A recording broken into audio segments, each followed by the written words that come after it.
ಸಂತೋಷ ಸಂತೋಷ. ಈ ಮುಂಜಾನೆ ಮುಸುಕಿನಲ್ಲಿ ಹಸನು ಮುಖ್ಯವಾಗಿ ನಸುನಗುತ್ತ ಹಾಡುವ ಈ ಕುಸುಮ ಯಾರ ತೋಟದಲ್ಲಿ ಅರಳಿರಬೇಕು? ನೋಟ ಚಿತ್ತಾರದಿಂದ ಕೆತ್ತಿರುವ ಈ ಮಾಟಗಾರತಿ ಈ ಹೂವಿನೊಂದಿಗೆ ಹೂವಾಗಿ ಬರಬೇಕು.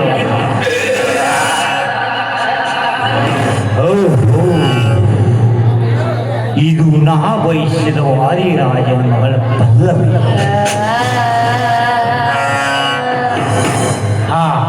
ಪಲ್ಲವಿ ಯಾರವರು?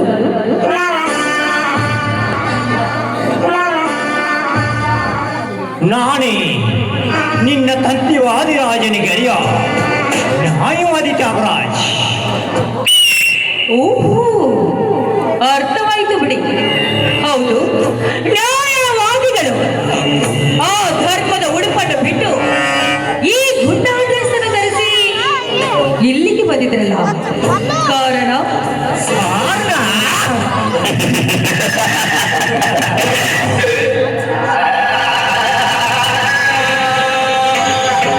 ವರ್ಷ ಪೂರ್ಣವಾದ ನಂಡ ತುಂಬಿರುವ ನಿನಗೆ ನಂಡ ಸ್ಥಿತಿ ಹಾದಿಯನ್ನು ತೋರಿಸಿ ಮುತ್ತೈದ ಭಾಗವನ್ನು ಕಲ್ಪಿಸುತ್ತೇವೆ. ಆ ವಿಚಾರಕ್ಕೆ ನನ್ನ ತಂದೆ ಇದ್ದಾನೆ, ದೀನಲ್ಲ. ನೀನೀಗ ಬಂದದವರಿಗೆ ಸೋಂಕವಿಲ್ಲ ಅಂತ ತಿಳ್ಕೊಂಡು ಹೋಗೋ ಇಲ್ಲಿಂದ. ಹೊರಟು ಹೋಗಲ್ಲ ಬಂದಿಲ್ಲ ಪಲ್ಲವಿ. ತಾರುಣ್ಯದ ಮಗನಲ್ಲಿ ಕುಂಡದಲ್ಲಿ ಕರ್ತುವಣ್ಣ ಅಂಗ ಸೌಂದರ್ಯದ ಚೌಕಟ್ಟಿಗೆ ನಾನೇ ನಿನ್ನ ದಿಟ್ಟತನದ ಪಟ್ಟದ ರಾಜನಾಗಬೇಕೆಂದು ಹಂಬಲಿಸಿ ಬಂದಿರುವೆ. ಈ ಶ್ರೀಮಂತ ಕುಮಾರಿಗೆ ನೋಡಿ ನಾನೇ ಪಟ್ಟದ ರಾಜನನ್ನು ದಿಟ್ಟವಾಗಿ ನುಡಿದ್ರೆ ನಾನು ಕಡಿದು ಹಾಕಬೇಕಾತೋ ಅದು ಎಚ್ಚರವಾಗಿರಲಿ.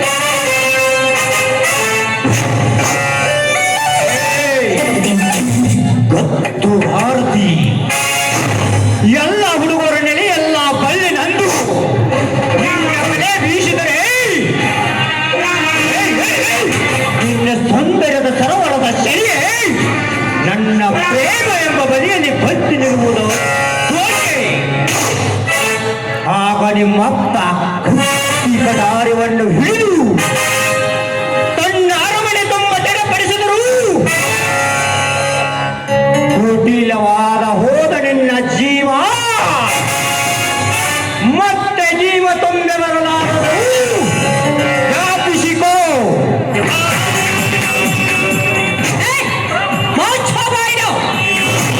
ನಾನಿನ ಛಲಕ್ಕೆ ಹೀಗಿನ ಬಲ ಉಪಯೋಗಿಸಿಕೊಳ್ಳಬೇಕೆಂಬುದು ನನಗೂ ಕೂಡ ಚೆನ್ನಾಗಿ ಗೊತ್ತೇ ಇದೆ.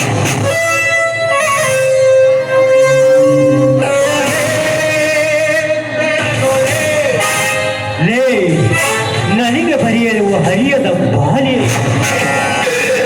ಅಚ್ಚ ಕನ್ನಡದಲ್ಲಿ ಹೇಳಿದರೆ ನಿನಗೆ ಎಂತ ತಿಳಿಯುವುದು? ನೋಡು ಪಲ್ಲವಿ, ಈ ಛಲಗಾರ ರಾಜನಿಗೆ ವಿರೋಧವಾಗಿ ವರ್ತಿಸಿ ನಿನ್ನ ಕಡೆ ಬರ ತಾಳೆ ಆಕಾಶ ತುಂಬಿ ವ್ಯಾಪಿಸಿ ಕೈಲಾಸ ಭರಣ ಶಿವನ ಬಡವಣಿಗೆ ಶಿಫಾರಸು ಮಾಡಿತು. ಎಚ್ಚರದಿಂದ ಒಪ್ಪಿಕೋಣ ನಿನ್ನ ಎಂದು ತ್ಯಾಗರಾಜ್, ನೀನೊಬ್ಬ ನ್ಯಾಯಾಧೀಶ. ಎದುರು ನಿಂತು ನ್ಯಾಯ ಅನ್ಯಾಯವನ್ನ ವಕೀಲನೆ ಇಂಥ ಹೀನ ಕೆಲಸಕ್ಕೆ ಕೈ ಹಾಕಿದ್ರೆ ಅಜ್ಞಾನ ತುಂಬಿದ ನಿನ್ನ ಬುದ್ಧಿಗೆ ಬರೆ ಎಳೆಯಬೇಕಾದ್ದು ಜೋಕಿಯಾಗಿ. ನನಗ ಬರೆಯುವುದು ಹರಿಯದ ಬಾಲೆ. ಅಚ್ಚ ಕನ್ನಡದಲ್ಲಿ ಹೇಳಿದರೆ ನಿನಗೆ ಎಂತ ತಿಳಿದಿತು? ನನ್ನ ಮಾತಿನ ಸ್ವರಮಾಲೆ.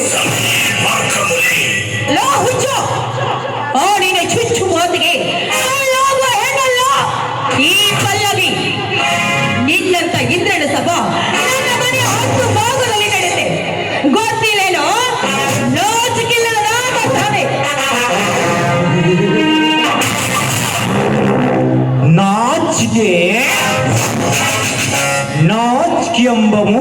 ಅಕ್ಷರ ಮರ್ಮ ನಾನು ತಿಳಿದುಕೊಂಡಿದ್ದರೆ ಮೊದಲು ನಾನು ಈ ಕಾರ್ಯಕ್ಕೆ ಕೈ ಹಾಕುತ್ತಿರಲಿಲ್ಲ. ನೋಡು ಪಲ್ಲವಿ, ನೀನು ವಿರೋಧವಾಗಿ ವರ್ತಿಸಿದರೆ ನಿನ್ನ ಶೀಲ ಕುಟ್ಟಿ ತಿನ್ನುವುದೇ ನನ್ನ ಬಲವಾದ ಛಲ. ಪ್ಲೀಸ್ ಲೋ ಪ್ಲೀಸ್ ಏನು ಕಾಣು ಸ್ವೀಕರಿಸಿ. ಹಿಂದೆ ನಿನ್ನಂತೆ ನಾನೇ ಪಟ್ಟದ ರಾಜನನ್ನು ಅಟ್ಟಹಾಸದಿಂದ ಬಯಸುವ ಆ ಮಹಿಷಾಸುರನನ್ನು ಮರ್ದನ ಮಾಡಿದ್ದು ಆ ನನ್ನ ತಾಯಿ ಜಗನ್ಮಾತೆ. ಅದರಂತೆ ನೀನನ್ನು ಮೊಟ್ಟಲು ಬಂದಾದ್ರೆ ನಾನೇ ನಿನ್ನ ಸಂಹಾರ ಮಾಡಬೇಕಾಗ್ತದೆ. ನೀ ನಿಜವಾಗ್ಲೂ ಕನಸಾಗಿದ್ರೆ ಅವರ ಮುಂದಕ್ಕೆ ನೋಡೋಣ. ಪಲ್ಲವಿ, ಗಂಡಂಬ ಎದಿಗೋರ್ಗೆ ಇದ್ದಳೆ ಮಂಡಿ ಹಣ್ಣಿನ ಕಣ್ಣಿನ ತುಟಿ ಕಚ್ಚರ ಬಂದಿರುವೆ ಗಂಡಸನಾಗಿ. ಹಾಗೇನಾದ್ರೂ ನ್ಯಾಯವಾದಿ ಎಂಬುದು ನಾಯಿಯಾಗಿ ನನ್ನ ಸರಿಯಾಗಿ ಬಂದ್ರೆ ಈಗಲೇ ಎದ್ದು ಬಂದು ನಿನ್ನ ಎದುರುಗೊಳ್ಳುತ್ತಾರೆ ಈ ಸಮಾಜದ ವೀರ. ಸಮಾಜ ಸಮಾಜ ಸಮಾಜ. ಹಿಂದೆ ರಾಮಾಯಣ ಮಹಾಭಾರತದಲ್ಲಿ ದ್ರೌಪದಿ ಸೀತೆಯನ್ನು ಕೆಣಕಿದಾಗ ಏಕೆ ಮೂಕಾಗಿ ಕೂತಿತ್ತು ಈ ನಿನ್ನ ಸಮಾಜ ಜನ. ಕಲಿಯುಗದ ದೇವರನ್ನೇ ಗಂಡನೆಂದು